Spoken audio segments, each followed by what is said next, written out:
Hi, Fierce Divas. This is Jools Lebron, and this is Decades of Dolls, Trixie Mattel style, and this is the decade of the 2000s. You guys know I recently collabed with Trixie Mattel, and one thing me and that girl have in common is we have an obsession for dolls. Now, you know Trixie's a little bit older than me.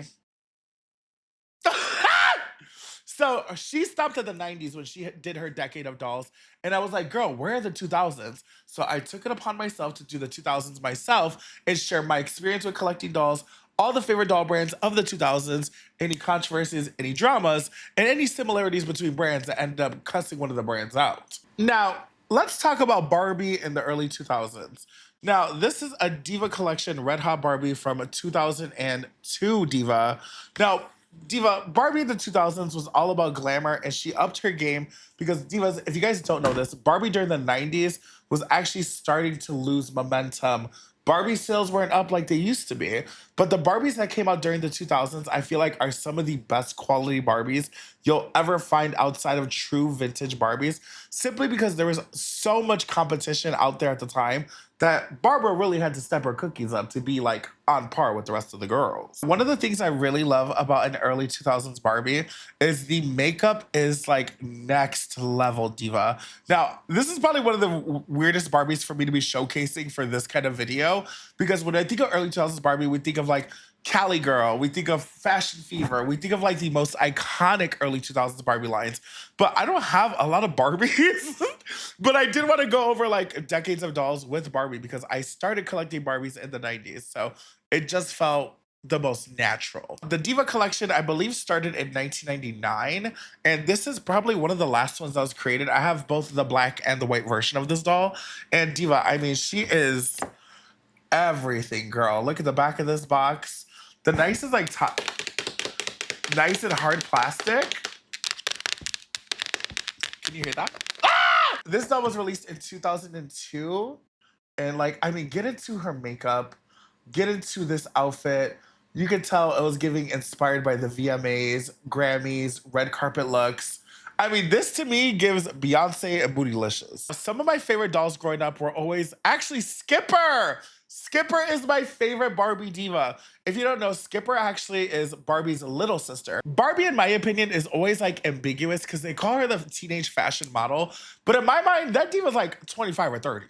Diva, this is Skipper Fashion Party, one of the most iconic dolls of the 2000s. In fact, the copyright for this doll is literally the year 2000. And I remember growing up and seeing the commercial for this doll, seeing this doll in stores. And Diva, of course, I had to get all three of these. Aha! One of every color. One of my favorite things, again, about the early 2000s was that you could just see the attention to detail put in every single outfit. I mean, and also on top of that, this doll is just gorgeous. Look at the different outfit combinations that you could put that are here on the box. And then even when you get into the back of the box, Diva. So this is Nikki. This would be Skipper's like black friend. And I stan a Nikki. I live for a Nikki. Then we have Skipper herself.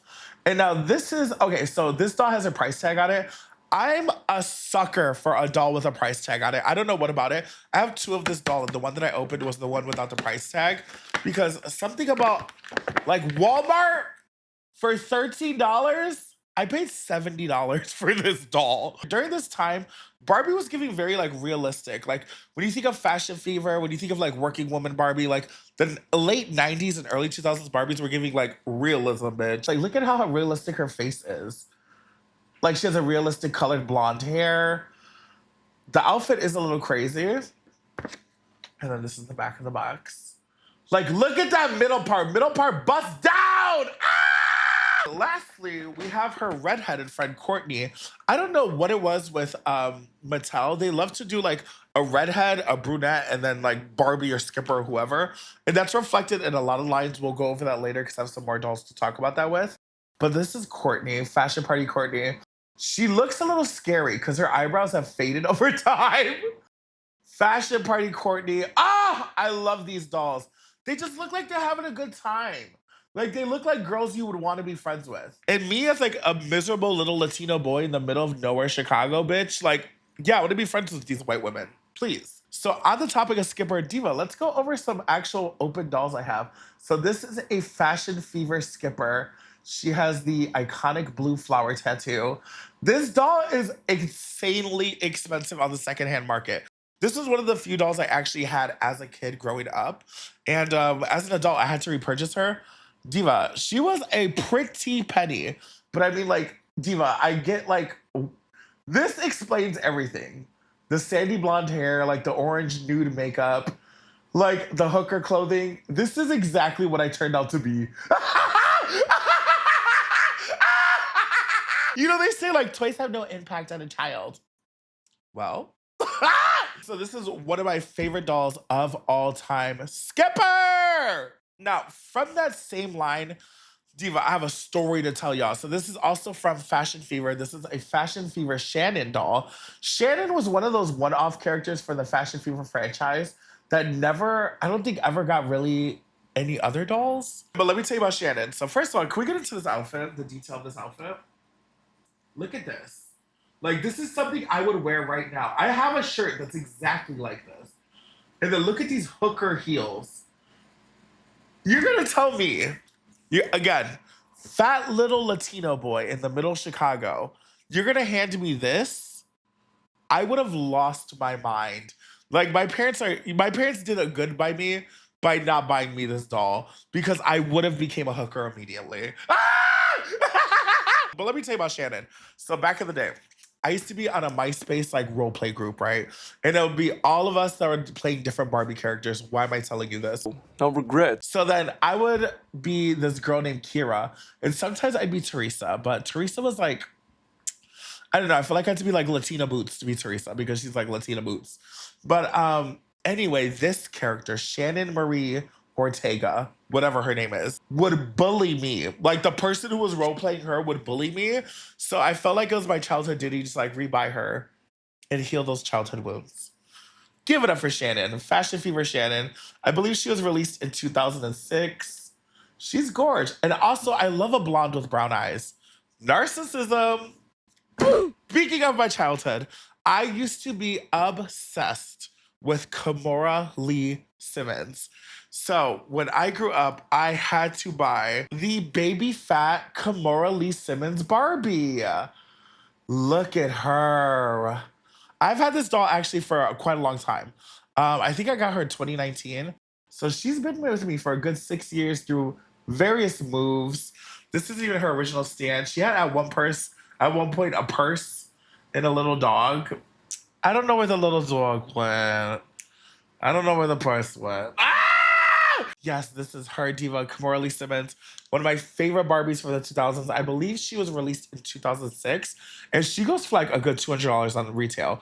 Like real metal earrings. This outfit you can't take off of her. Like it's sewn onto her. Like the mesh tights, the real leather boots. Unfortunately, they're cracking. Just as like, you know, a thing of circumstance. I was obsessed with Kimora Life in the Fast Lane. I was obsessed with Baby Fat when I was a kid. So yeah, I needed this doll. I love her. I'm gonna respectfully put her over here. Okay, so this is gonna be the last time we talk about Barbie in this context. Hold that thought. Because Barbie's gonna come back later, but she's gonna come back in a different form. So this is going to be one of my all-time Holy Grail 2000s Barbie. 2004 Juicy Couture Barbie. And it's a gift set. And the dolls, I believe, are supposed to be modeled after the founders or CEOs. And they have the iconic Juicy Couture fur. I recently actually opened this up and I resecured all their bags because this is 21 years old and all the bags and everything were falling off of it. Oh, you know what? So that way I can give you guys a real good look at it. Look at the details of this. Look at the details of this.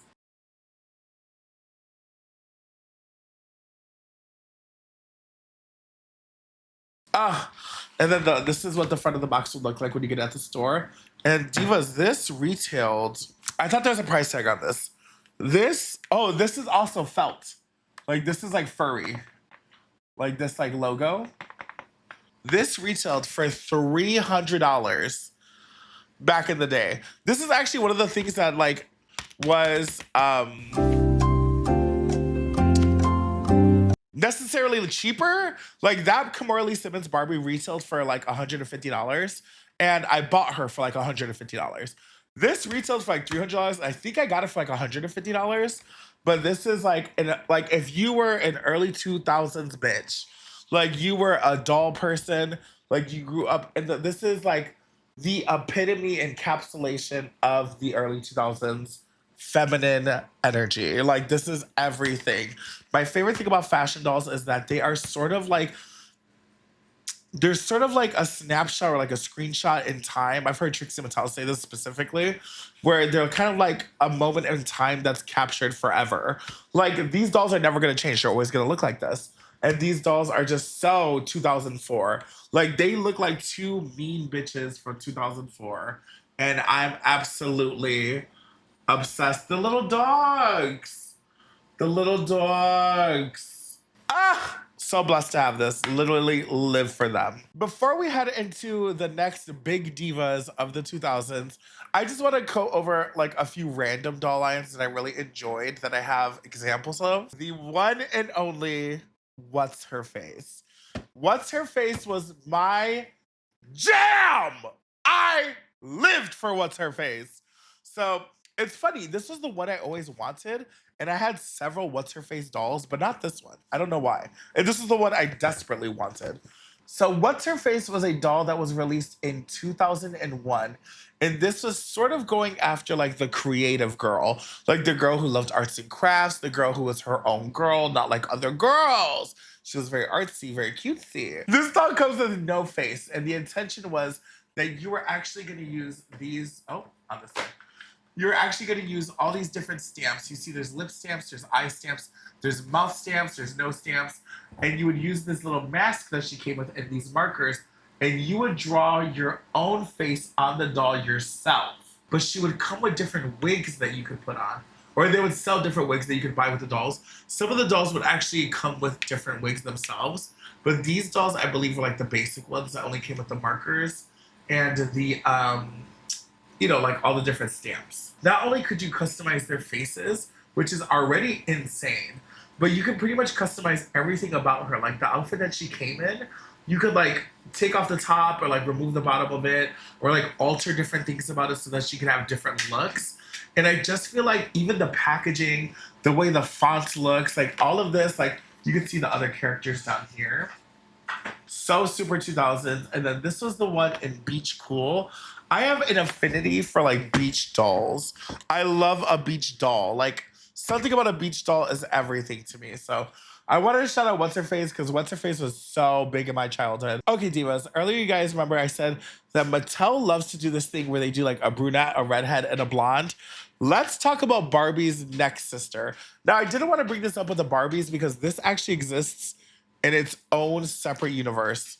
I don't know how to break that down to you guys, but basically, these characters and their proportions are in their universe separate to Barbie, which ties into something else we're going to talk about later in this video. This is 2004 Mattel's We Three Friends. Now, this is from the world of Barbie, but it is not specifically a Barbie product. Now, as you can see, that it comes with 3 dolls. You get Stacy, which is Barbie's youngest sister, Janet, and then Lila. And you get 3 dogs, and then every set is themed. So the best thing I loved about these was that, first of all, look at how much fun. You get 3 dolls. This is its own gift bag. This is like a plastic bag itself with a zipper, so you can pack everything back in here. Keep it real cute.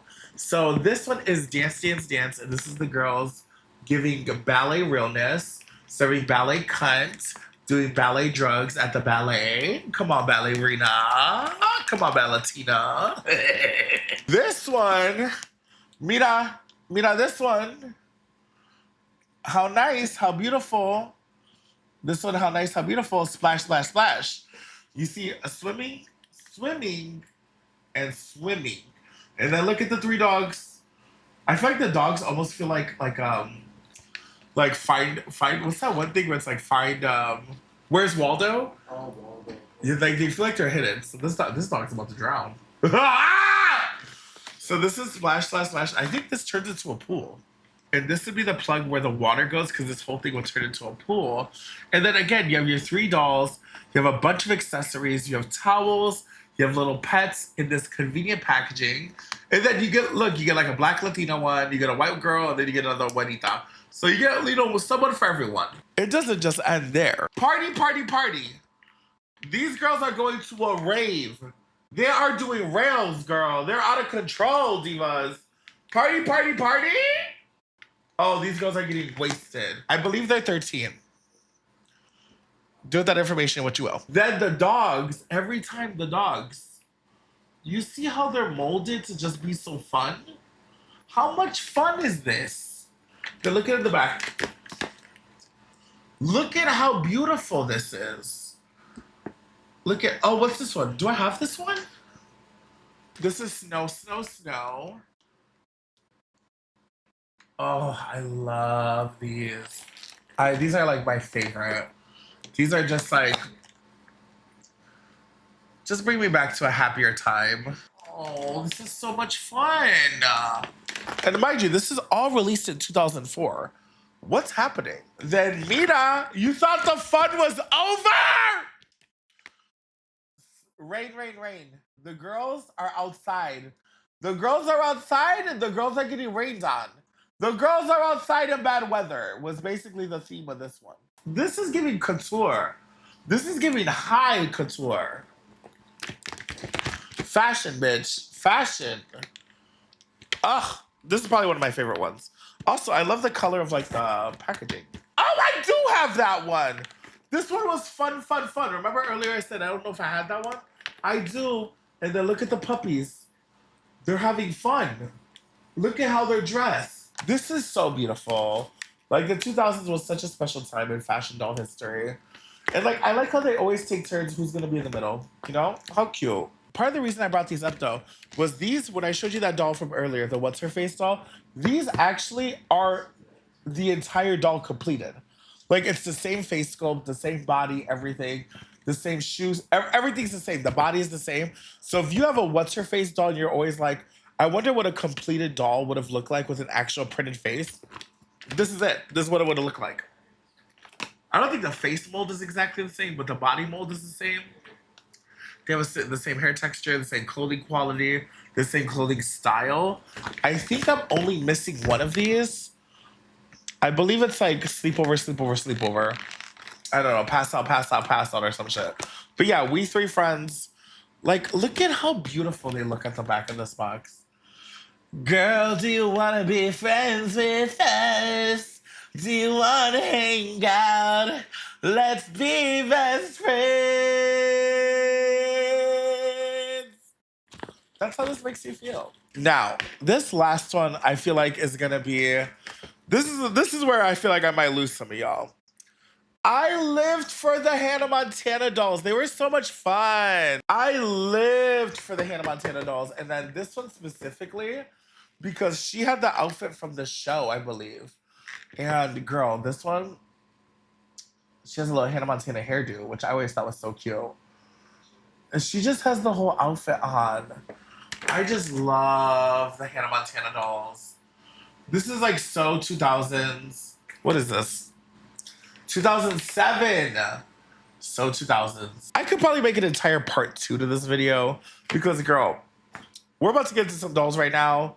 And that's probably going to be the entirety of this video and the end. But shout out to the divas who loved a good Hannah Montana doll. She had Kanekalon hair. She had a 90s wasp style body, but she was living for the girls. My favorite thing about these dolls is they just had like, their body style was just so unlike Miley Cyrus's.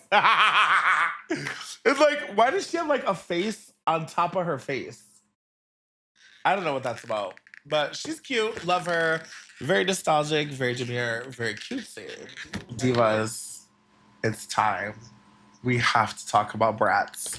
If you guys don't know, I am literally a certified Bratz historian. I was there for the entire chronological release of everything. I was there in real time. I was there retrospectively. And I can identify any single Bratz doll in the world. I was literally like, I still have a giant Bratz collection, don't get me wrong. But like, Bratz was my hyperfixation for years. So these dolls that I have here are a first edition Chloe from 2001. You can tell because, girl, it is busted up boots. And then this was my first Bratz doll, which was a 2001 second edition Bratz Yasmin. This isn't Flaunted. This was before Flaunted was called Flaunted. So back in the day, before we even knew Flaunted came out, I want to say a good 6 months after these dolls. So these were just referred to as, for the longest time, as second edition. So this is a second edition Bratz Yasmin. She doesn't have the accessory and the extra accessories the Flaunted dolls had. But this was my first Bratz doll. Wow, I can't believe this. It's like such throwback memories. The box is also falling apart.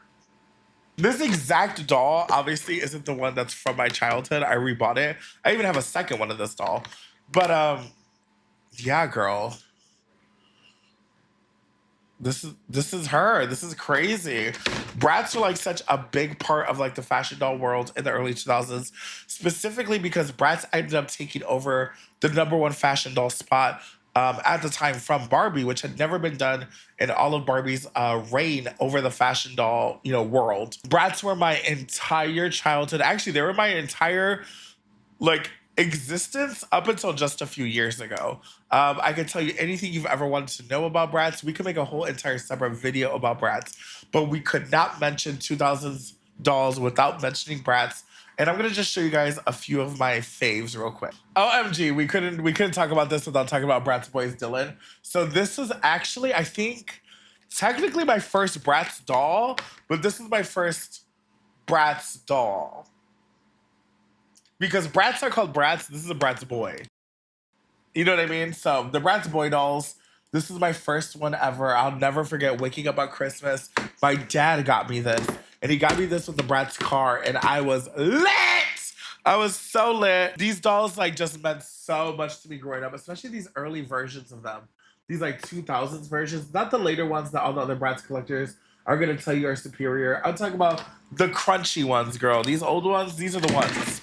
All right, divas, there's nothing wrong with reproduction. I, in fact, obviously have reproductions. So this is a reproduction first edition Chloe, and this is an authentic first edition Chloe. You can see they are not the same doll. How can I best do this? There we go. These are not the same doll. So this is a great doll to have, and there's some pretty ones, but I don't know why she looks like that. Like she looks like she looks like if you tried to draw this doll from memory.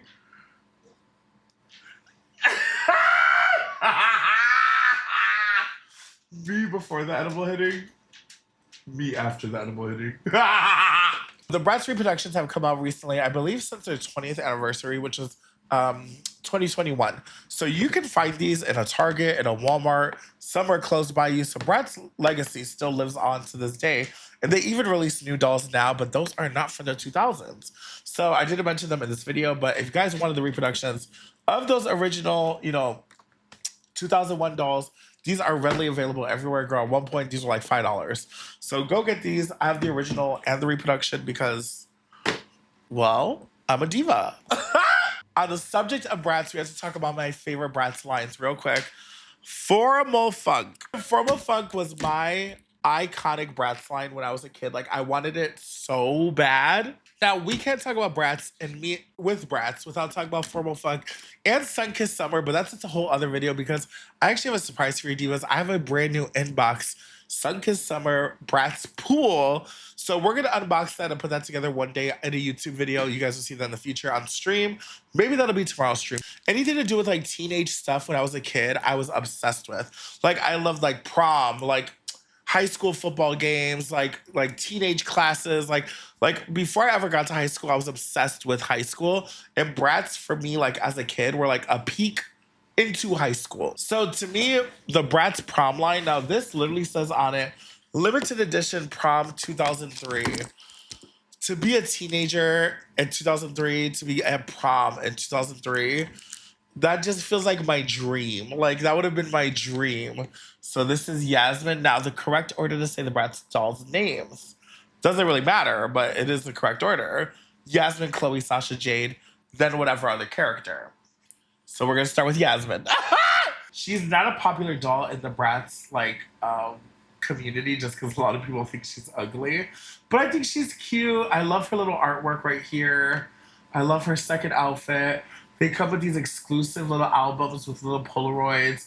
Just again, very of the time, very like 2000s. Like this is so 2000s. I just live. So this is Yasmin. The handle on top was sequined. You can see she has her little tiara. Like the back of these boxes just like made me like want to be a teenager like in 2003 and like be like a character like American Pie or like some shit like that. So then this is Chloe. She's like the all-American diva. I love that they gave like the blonde a black outfit because Chloe's signature color is light blue, but I love that they gave her like a black outfit.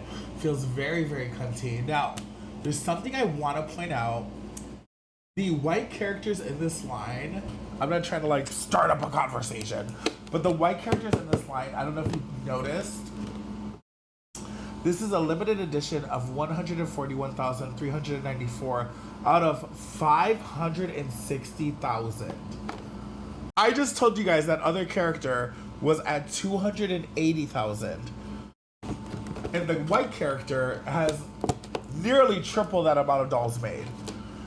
So, I don't know. I just always thought that that was very particular, that they made so many more, a quantity of the dolls that look like this, rather than the brown, the Asian, and the black character, which was just something I always thought was weird. These dolls originally were $24.99, and I believe she was on sale for like $8.98.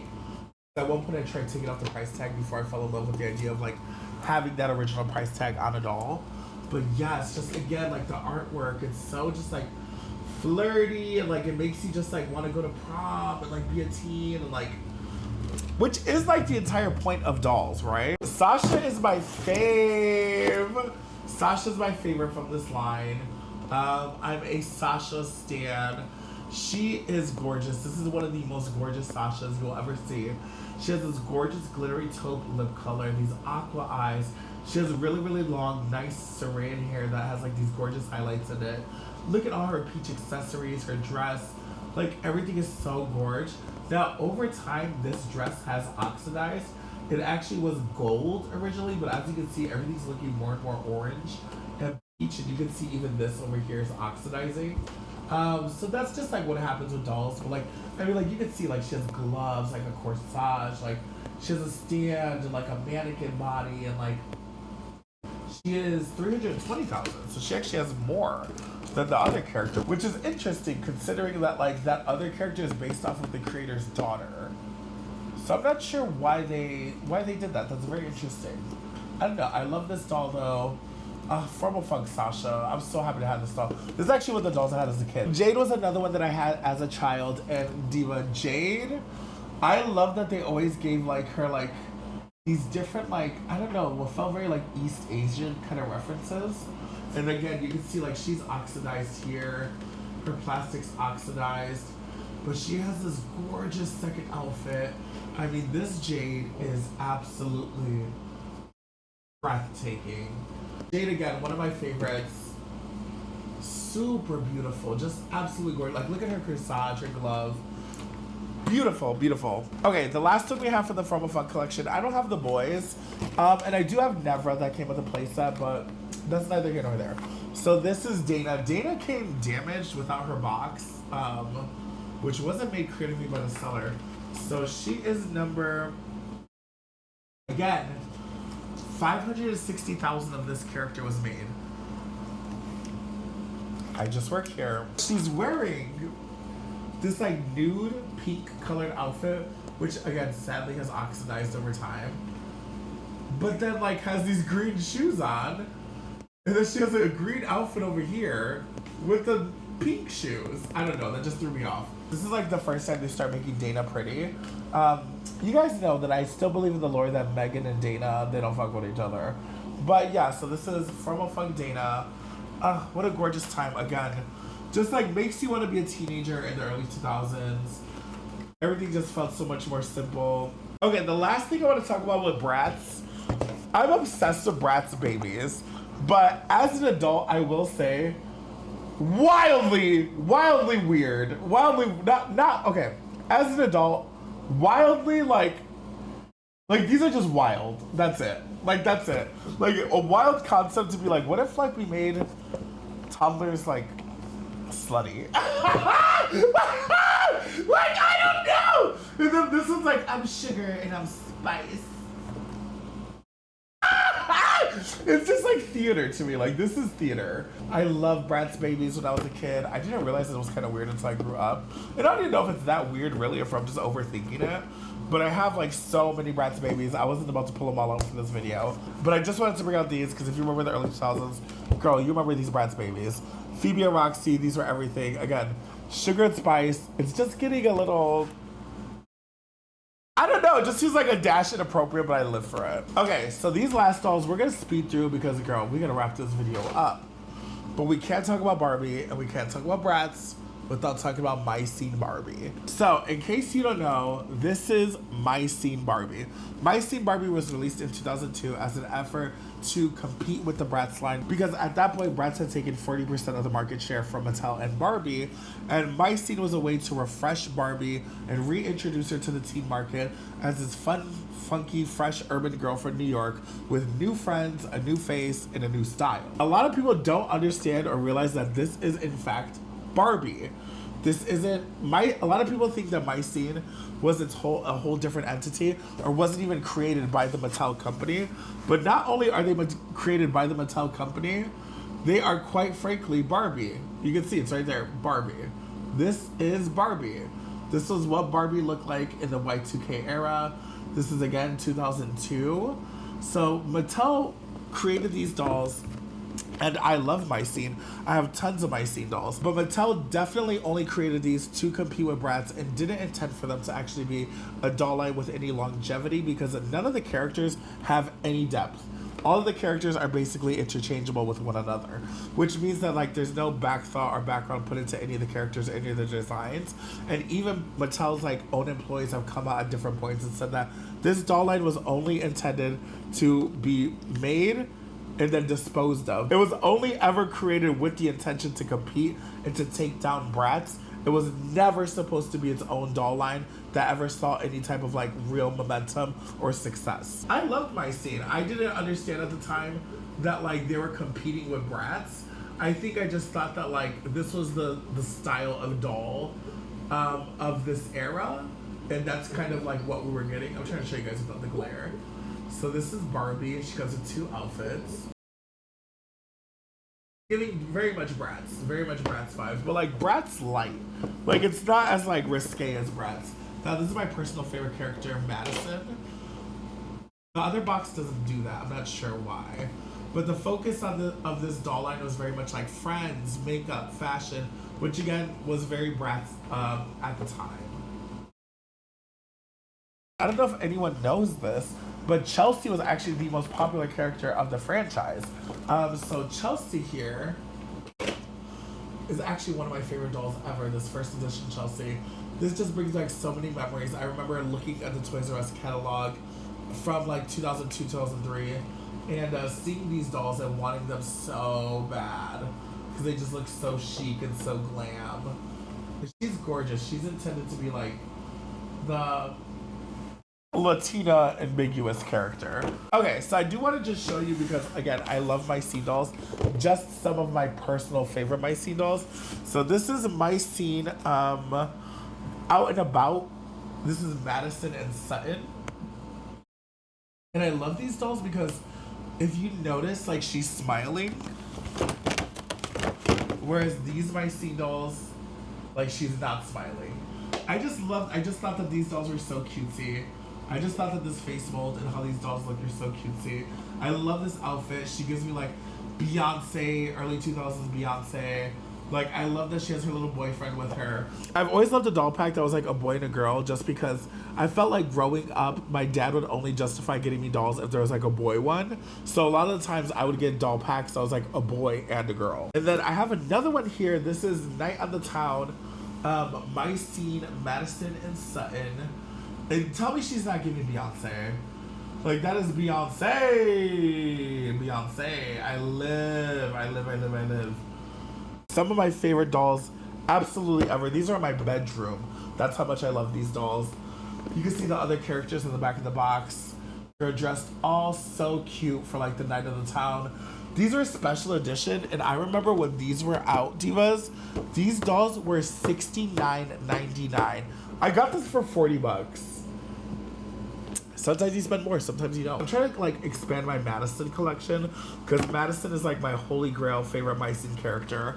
But her dolls can be expensive and some of the dolls are fucking ugly, so. Now, because I do plan on making the Decades of Dolls a series because I really collected dolls throughout the early 2000s and 2010s, I could not end this video without talking about my girls, Monster High. Monster High came out in 2009, and it was sort of like this edgy goth, like alternative, like it was like if Bratz met like horror vibes. And like there's only two doll proportions when it comes to dolls. You're either a Barbie scale kind of doll or you're a Bratz scale kind of doll. And these definitely fall under the Bratz scale, if you ask me. I always say we wouldn't have Bratz without Barbie, but we wouldn't have Monster High without Bratz. And I just think that these just gave, a lot of people always say they gave like goth monster Bratz dolls, and that's essentially what they were. These are reproductions because in my opinion, the original dolls, they just don't hold up over time. They crumble, the hair falls out, the makeup gets messed up, so I just opted to get brand new fresh ones that were produced recently. So yeah, I have Draculaura, I have Frankie, I have the entire Monster High cast, but I want to save those for the 2010s because Monster High really came to fruition in the 2010s, but these dolls specifically came out in 2009. Alright divas, thank you guys for watching today's video. As you guys know, I am all over social media on TikTok, Snapchat, Instagram, and YouTube at Juliani. This has been Decades of Dolls. This has been the 2000s. Obviously, I missed a lot of dolls. I know I didn't cover, you know, that one random doll line that was only released in Ohio. Like, you know what I mean? I know I missed someone somewhere. And then comment down below your favorite doll lines from the early 2000s for me to maybe make a part 2 to this video. But until next time, divas, keep it very demure, keep it very cutesy, and I'll see you in the next video.